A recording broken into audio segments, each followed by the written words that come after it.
আসসালামু আলাইকুম। তো এটা হচ্ছে আমাদের ক্ষেত। এখানে মূলত এর আগে আমরা শাক চাষ করছিলাম, যেমন পাটা শাক বলেন, লাল শাক বলেন, বিভিন্ন ধরনের শাক আমরা এখানে চাষ করেছিলাম। তো এখন যেহেতু আমাদের দিকে আদা সিজন চলতেছে, তাই আমরা শাক উঠিয়ে এখানে বর্তমানে আদা চাষ করব।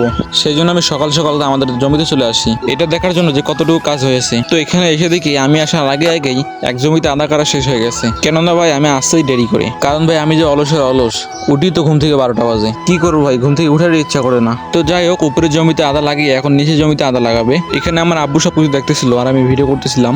কি করবো ভাই, আমার তো খাওয়া দাওয়া কোনো কাম নাই। তো যাই হোক, কমেন্টে আবার আমাকে নিয়ে কিছু বললেন না, কারণ বললেও আমার গায়ে লাগবে না। তারপর এদিকে এসে দেখি সবাই আদা বাঁচতেছিল। এখানে মূলত দেখতেছিল যে কোনগুলো আদা রোপণ করা যাবে আর কোনগুলো যাবে না। তো যাই হোক, এখানকার কাজ শেষ করে আমি বাড়িতে চলে আসি।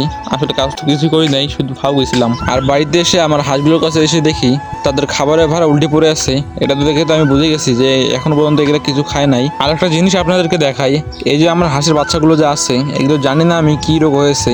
এই রোগের কারণে তাদের শরীরে সবগুলো পশম আপনি ঝরে গিয়েছে। তো এটা কি রোগ, যারা জানেন অবশ্যই কিন্তু আমাকে জানিয়ে যাবেন। তারপরে এখান থেকে আমি তাদের খাবারের ভাড়াটা উঠিয়ে নেই, যেহেতু তাদেরকে খাবার দিতে হবে। তাদের খাবারের পাত্র ভালো করে পরিষ্কার করে এখন তাতে খাবার দিব। আর তাদের খাবার হিসাবে ভাত এবং দানার যে গুঁড়ো আছে সেগুলো দিব। তো এগুলো দেওয়ার পর ভালো করে মাখিয়ে নিতে হবে, যাতে সবকিছু একদম মিক্স হয়ে যায়। তো এগুলো মাখা শেষ হয়ে গেলে তাদেরকে যখন দিতে যাই, আপনারাই দেখেন তারা খাবারের জন্য কতটা ছটফট করতেছে।